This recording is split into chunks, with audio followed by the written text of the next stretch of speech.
سفر المزامير. المزمور الأول.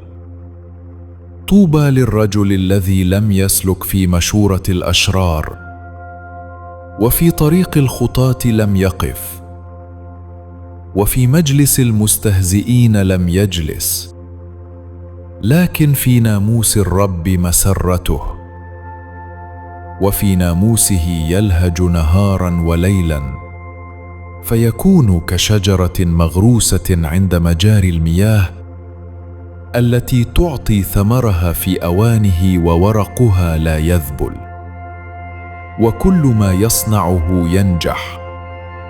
ليس كذلك الأشرار، لكنهم كالعصافة التي تذريها الريح.